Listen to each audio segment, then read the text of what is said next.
5 advantages of being an introvert on the awakening path and why these are your superpowers.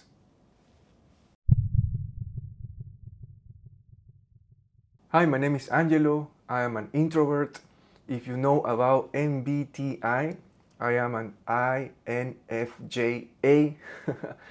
And in human design, I am a projector. Yes. So this is kind of my certification of an introvert in this life.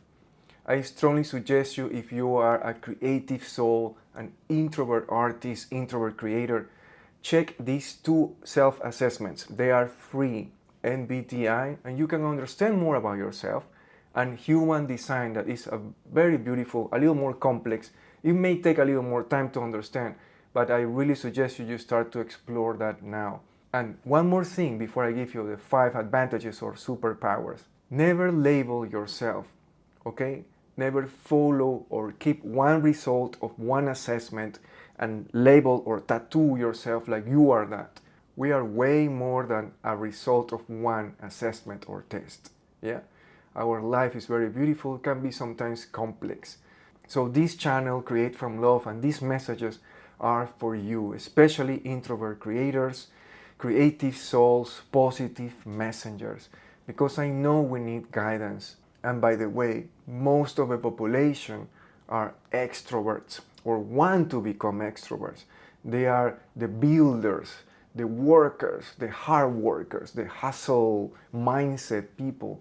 And few of us are the real introverts, the ones that go inside, the ones that observe, the ones that want to create a beautiful life from love. So if you are one of them, stay here, this is for you. I wrote down these, so I don't want to miss it. I will read it for you, and then I can also explain with some real life experiences. 5 advantages of being an introvert on the awakening path. Number 1, you naturally go inward.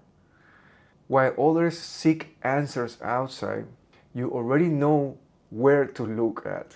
You go inside.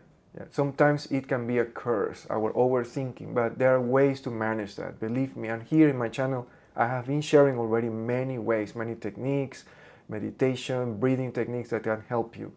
So your default mode is reflection, not reaction. We reflect instead of react. And sometimes if we go to the extreme, we keep and repress things, but we need to find ways to release it. And one very powerful and healthy way is through our arts. That makes the awakening path feel like coming home instead of just learning something from the brain level. And it's true, I have been working on myself for almost 10 years. I'm still learning, I'm still working on some things, healing some things, understanding why I need to do this. It took me many years, but now it's way more clear. We don't feel that we are learning because of pressure and because we need to accomplish something. In the process, in this awakening process as an introvert, we're feeling we're going back home. Whatever you believe, you go back with God, you go back to your heart, yeah, you go back to your essence. There are many ways to understand this going back home, but this is a feeling. And by being natural inward, it's easier for us to go inside. That's also an advantage for us to practice meditation or praying or any form of reflection. Yeah, it's really powerful. Actually, creating art is our biggest meditation, right? Let me know here in the comments, which is your art? What kind of things you are creating or want to create? I will be very nice to know. Number 2, you become a detached observer easily. In many spiritual in many spiritual learnings, spiritual wisdom, ancient wisdom, they talk about detachment. And this is one of the biggest things we need to work on this life. To detach not only physically, but to detach emotionally. We have so many things attached to emotions, memories, limiting beliefs, connected with food, for example. That happened to me. Connected with places. Sometimes we feel sad or our energy goes down when we start to connect with these things that they are in the past and they limit us to move forward. Some of them, they also help us to create. They are kind of motivation.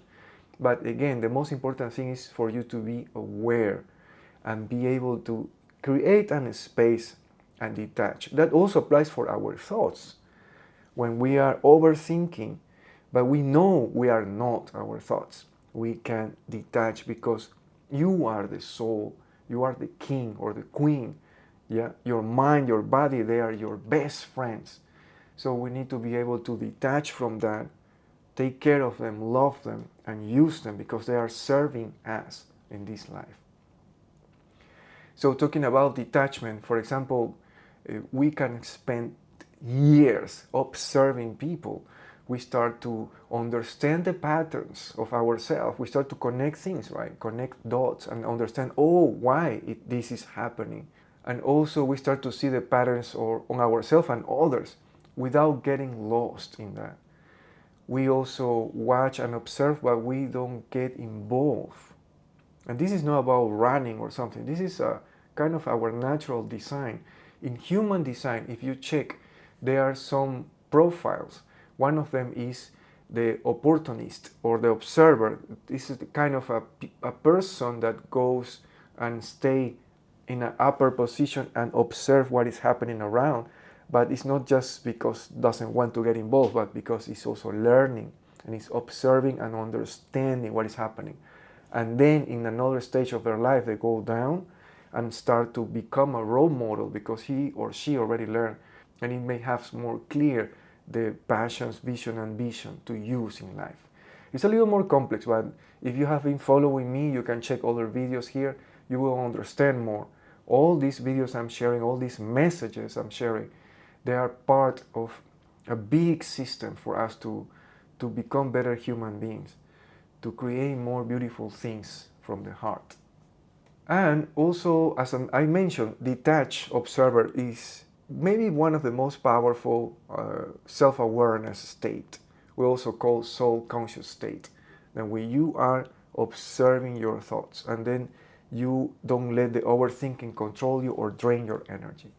Number 3, solitude is not a punishment, it's a fuel. If you feel okay to be alone, if you feel comfortable to be alone, and then is when you have maybe more space and peace to create, raise your hand. If you are not, it's okay, but maybe you know somebody you love that is like that. So you can also forward this message to them. When I am alone, I feel great. I can create, I feel peace, but maybe not only alone, but silence. When there is silence, we can create. Maybe faster sometimes, or we can get more inspiration from God, the universe, life. So I will read here, many people actually feel scared to be alone, and this is true. If you can see now, there is a kind of pandemic of loneliness. We need connection, it's totally normal. We need affection, we want to connect with people, but we are fine to be alone, and we recharge when we are alone. We can create, we can connect in a deeper way with ourselves. The awakening path requires time alone. Have you ever heard about, in the different religions, the biggest messengers like Jesus or Buddha, in some part of their life, they went and walked by themselves. I forgot what is exactly that word they call. They went like for a meditation retreat, many days, even months. We don't know exactly that. So this is exactly what some of us are experiencing right now, or maybe you later will experience that. You will want to have your solitude, your time for yourself. And actually, if you are with family, or maybe you have kids, or you have to be in the office, you still have time. You can plan for yourself half an hour every day to be by yourself. It can be in the morning or at night. Yeah, it's very important for us to stay alone for a while. Number 4, you listen more than you speak. And for musicians, friends, you know I'm a musician. I love to create music. Listening is the key. It's not about how skillful you are. You listen. And especially if you are improvising or you are playing for somebody else, you listen, you feel the energy. in a world that rewards loud voices. Yeah, maybe you already saw successful YouTubers or successful business people. Many of them, they love to talk. And I'm here talking because I need to share a message, but I prefer to stay in silence. So when I need to share the message, I become extrovert. This is my 25% extrovert part that is working now. So we live in a world that rewards being an extrovert. Go and dare and jump and do it and talk and improve your communication skills. Yeah, it's necessary, but we need to be aware that our presence, our listening is way more important, our state. When you do speak, people feel it. Yeah. So we have been quiet for 75% of our life. But when we speak the truth. We speak the essence. We speak clear by experience. It's very hard for us to lie. You know what I mean? So your words carry weight because they come from silence, not from noise. That's not a weakness. Really feel it and experience, and just believe me, in this moment, few minutes, I already experienced that. We are not weak. If we sometimes want to stay quiet instead of fighting, if sometimes we want to retreat instead of being there and argue or face the challenge, it's our strength, because we are designed for something different. We are not better or worse than others. We are just different. We need to understand that. We can go deeper than others. Number 5, the last one. You don't need external validation to know what is true. Talking about truth, right? You have never been the one who needed applause to keep going. You follow what feels real, not what looks impressive. On the awakening path, that's everything. On the awakening path, you can call it healing path, transformation path. If you are still listening here, I know you understand this. You are not performing your growth, you're living it. You walk the talk. Many times when I was maybe stressed or anxious, sometimes I need to come back to myself. I find a space, I meditate. If I feel it, I go to the piano, I play something just for myself.